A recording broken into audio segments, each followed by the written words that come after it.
नमस्कार मु गौरांग चरण पंडा चलित आरएमसी निर्वाचन में मु अंशग्रहण करी कृषक निर्वाचन मंडली तरफ चलित 2025 निर्वाचन फेब्रुआरी 4 तारिख में अनुष्ठित होब। एथिरे मु एक कृषक निर्वाचन मंडली भाग नहीं अछि।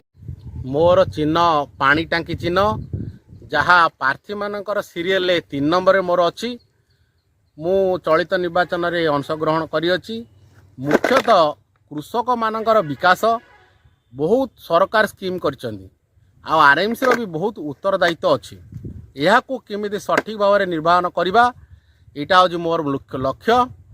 आरएमसी रे आमर गोटे कृषक कल्याण मंडप निहाती दरकार जोटा कि आमर चाषी भाई मान को बिना मूल्य रे सरकार तो बहुत योजना अच्छी बिना मूल्य रे केमिति देई परिबा। आउ जो जो समृद्ध राज्य बा विकसित राज्य सेठिकी आम ओडिशारू बा जाजपुर केमिति चाषी माने जाइकी सब कृषि बाबद रे विभिन्न ज्ञान आहरण करिवे बा चाष पद्धति जानिबे एकु भी आमर आरएमसी करवा दरकार।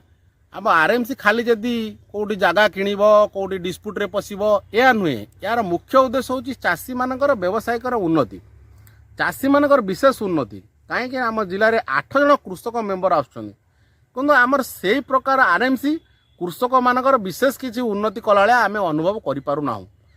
से कृषकर किपरि उन्नति हम मुख्यतः यहाँ मोर लक्ष्य।